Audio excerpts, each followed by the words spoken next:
Des prix pour récompenser l'innovation francophone. Les prix jeunesse de la francophonie ont été lancés aujourd'hui dans le district d'Abidjan. Faut-il privilégier l'éponge pour son hygiène corporelle? Les spécialistes de la peau se prononcent ce soir. Enfin, alerte en Afrique australe. Cette partie du continent fait face à une grosse sécheresse. Résultat, le lac artificiel Kariba bientôt asséché. Madame, monsieur, bonsoir et merci de nous suivre. 35 jeunes personnalités en dessous de 35 ans et qui font bouger l'espace francophone vont être bientôt récompensés. Les prix jeunesse de la francophonie 35-35 ont été lancés aujourd'hui à Abidjan lors d'une conférence de presse. À noter que la grande finale aura lieu le 29 octobre prochain dans le district d'Abidjan. Les explications de Franck Quadio. Plus d'1 milliard de personnes constituent en 2015, selon l'OIF, les populations de l'ensemble des États francophones. Une population à 60% composée de jeunes de moins de 35 ans. Cette jeunesse, bien qu'entreprenante, manque de visibilité. Les prix jeunesse de la francophonie 35-35, premier prix jeunesse de l'espace francophone, récompensent les 18 à 35 ans qui ont fait des réalisations exceptionnelles au cours de l'année 2015. 35 jeunes de tous les 80 pays de la francophonie, y compris des jeunes ivoiriens, mais aussi des jeunes de tous ces pays-là, qui viendront le 29 octobre 2016 à Abidjan comme finalistes. Des finalistes qui seront répartis dans 11 catégories: l'agribusiness, l'innovation média, le management, la culture, entre autres, et seront primés les 3 meilleurs par catégorie. Ces prix-là sont en fait une réponse forte que nous voulons apporter ici en vue d'offrir une visibilité à tous ces jeunes-là qui réalisent des choses remarquables dans leurs domaines respectifs. Mais pour être nominé, il faut répondre à un appel à candidature sur le site consacré www.francophonie3535.com dans la période du 17 février au 31 mai 2016. De plus, les nominés participeront à des plateformes d'échange avant la grande finale qui consacrera le 29 octobre prochain à Abidjan le super prix du jeune francophone de l'année. Les prix jeunesse de la francophonie sont une initiative d'une coalition de jeunes entrepreneurs francophones. Beaunoir, dans la région du sud de Comoé, les enfants de 0 à 5 ans ont reçu récemment le vaccin contre la poliomyélite. Cette campagne de vaccination a été organisée par le Rotary International Côte d'Ivoire en marge du Popo Carnaval. Il s'agissait également pour ce club service de célébrer la journée nationale de lutte contre la poliomyélite. On fait le point avec Koné Pargasoro. Renforcer l'immunité des enfants et empêcher la réintroduction du poliovirus sauvage en Côte d'Ivoire. Voilà la motivation du Rotary International Côte d'Ivoire. Une séance de vaccination a été organisée à Beaunoir sur la place du marché. Les parents sortis nombreux avec leurs enfants pour les faire vacciner se disent heureux de cette initiative. Il faut dire que c'est un vaccin qui est très urgent et très important dans la mesure où la poliomyélite détruit les enfants et donc j'exhorte les parents à faire la même chose comme moi. La Côte d'Ivoire est déclarée pays libre de polio depuis le 28 novembre 2015 par l'OMS. Toutefois, la prudence doit être de mise. Pour le docteur Guy Despaux, président de la Commission nationale polio plus du Rotary International, il faut éradiquer complètement la polio de la Côte d'Ivoire. Les Rotariens sont engagés aux côtés du gouvernement ivoirien pour traquer la polio. Nous voulons en finir avec la polio. Il s'agit de vacciner tous les enfants de 0 à 59 mois, donc tous les enfants qui ont moins de 5 ans. Le Rotary International est un partenaire à l'origine de l'initiative mondiale d'éradication de la poliomyélite.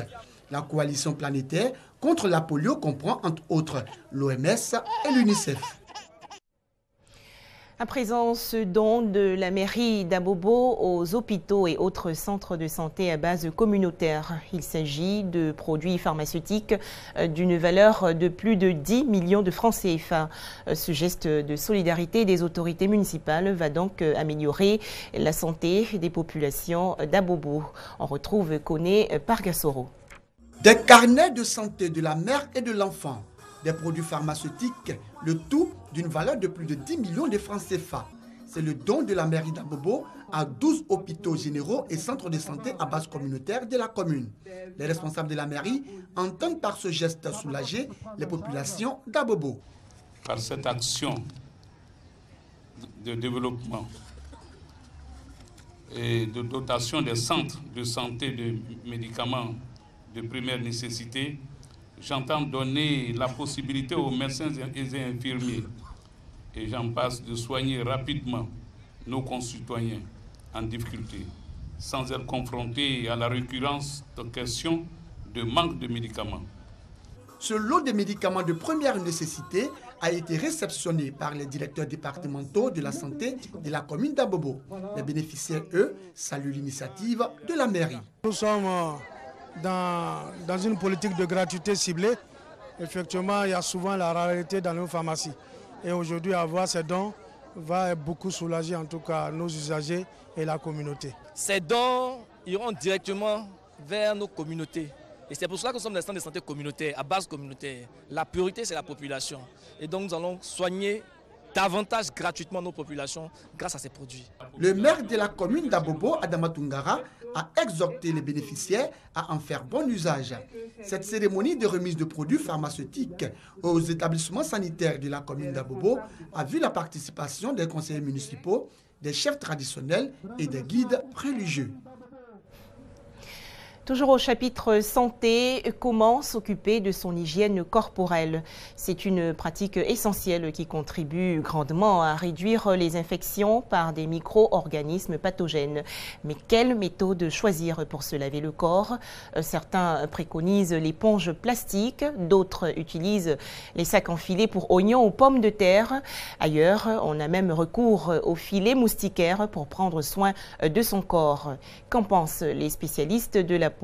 C'est un reportage de Franck Kouadio et Malika Koulibaly. Nous sommes au marché d'Adjamé. Pour la première fois, Dame Kassi décide de changer l'éponge de son fils qui a 4 ans aujourd'hui. Je suis là, c'est des éponges. Une éponge pour mon bébé. Il a l'éponge depuis longtemps et quand il se lave, ça ne lave pas correctement. Il est venu changer son éponge. Blé Micheline, elle, est vendeuse d'éponges au grand marché d'Adjamé. Pour elle, une éponge doit être utilisée au plus sur 1 mois. Ils n'ont qu'à venir payer l'éponge. C'est moins cher. Et mettre à 600, donner plus 500. Ils n'ont qu'à venir. C'est pour la santé de leur corps.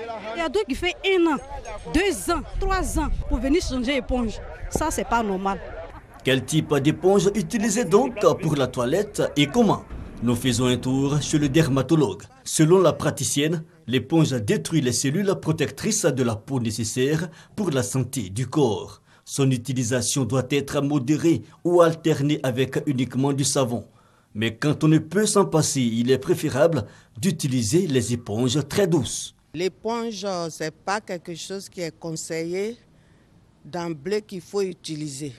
Et quand l'éponge est plus granuleuse, dure, ça va vous enlever ces fibres hydrolipidiques aussi, va agresser les saprophytes qui sont sur la peau. Et ces saprophytes-là, quand ils sont irrités, deviennent pathogènes et peuvent créer des pathologies. Et pourtant, ils sont nombreux à utiliser les éponges à filet dur, au gros grain appelé encore super. Des personnes vont jusqu'à utiliser des sacs d'oignons ou des moustiquaires comme éponge. L'utilisation d'éponges inadaptées est source de maladies. Vous allez voir des gens qui se grattent partout dès qu'ils finissent de se laver et puis la peau est plus blanche. Et aussi, les germes saprophytes qui deviennent pathogènes peuvent provoquer des infections comme des petits furoncles. Et puis aussi, ça peut provoquer des démangeaisons qu'on cherche partout à soigner. La santé menacée en voulant être propre, cela est possible. Attention donc aux éponges que nous utilisons pour notre toilette. À l'international, l'Afrique australe fait face à une grosse sécheresse due à un manque d'eau aggravé par le phénomène El Niño. Et aujourd'hui, le lac artificiel Kariba, à la frontière du Zimbabwe et de la Zambie, est quasiment sec. Cette situation, vous le devinez aisément, a un impact sur la pêche et l'approvisionnement en électricité de ces 2 pays. Tout autour du barrage de Kariba, on devine où était l'eau avant. 2 années de sécheresse dues au phénomène El Niño ont fait des ravages dans toute l'Afrique australe et la plus grande réserve artificielle d'eau douce du monde est quasi à sec.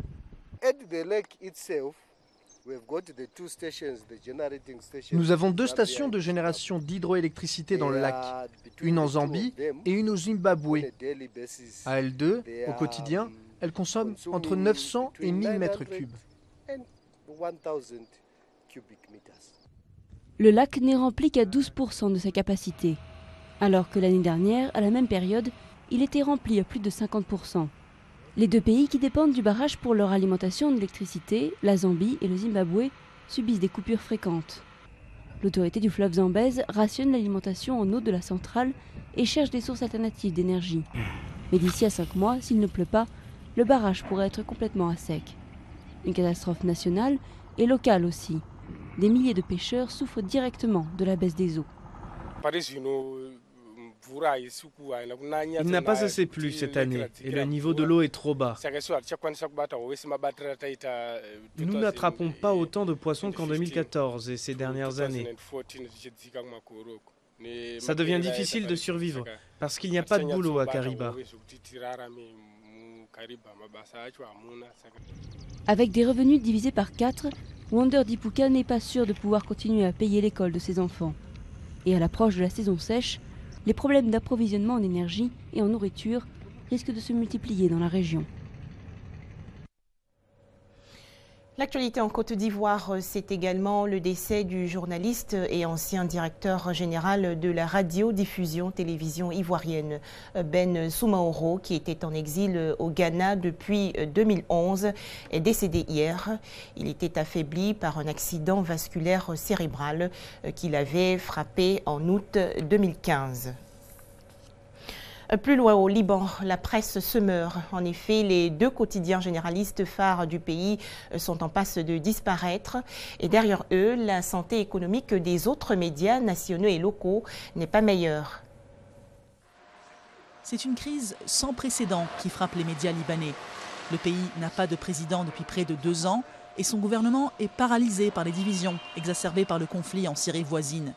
Une première cause de la crise qui touche directement les soutiens politiques des médias.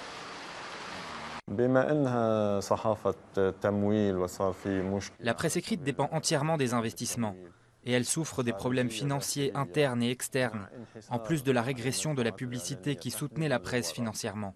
C'est pourquoi les journaux sont en pleine crise. Au-delà de la crise politique, la presse ne joue plus comme dans le passé son rôle de porte-voix des diverses forces régionales. Des pays comme l'Irak, la Syrie ou la Libye faisaient passer leur message par la presse libanaise au cœur de la géopolitique du Moyen-Orient, notamment pendant la guerre civile. La période post-guerre avait vu l'émergence du financement saoudien, iranien et qatari. Mais aujourd'hui, ces pays se détournent des médias libanais, préférant faire passer leur message par leurs propres médias.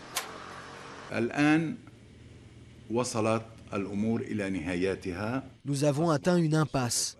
Les journaux libanais ne sont désormais plus que des journaux locaux, parce qu'ils ne se préoccupent plus des questions arabes. Et c'est également dû à la crise économique au Liban. Les lecteurs semblent aussi avoir tourné la page des journaux pour les réseaux sociaux. Des spéculations font à présent état de la fermeture imminente d'Al-Nahar, le plus connu et le plus ancien quotidien encore en circulation. Le journal dément, mais certains de ses employés affirment ne plus être payés depuis 7 mois. Au Nigeria, les indépendantistes biafrais du peuple indigène de Biafra pointés du doigt après la découverte d'un charnier dans le sud-est du pays. La police secrète nigériane a en effet découvert 55 corps enterrés dans l'état d'Abia, considéré comme bastion du groupe séparatiste biafrais. Enfin, de nouvelles interpellations aujourd'hui. Dans l'enquête sur les attentats de Paris, 3 personnes ont été arrêtées à la suite d'une perquisition menée à Bruxelles, en Belgique. Selon les autorités belges, un juge d'instruction va décider demain, mercredi 13 avril, de leur maintien éventuel en détention. Voilà, ce sera tout pour ce soir. Merci de nous avoir suivis.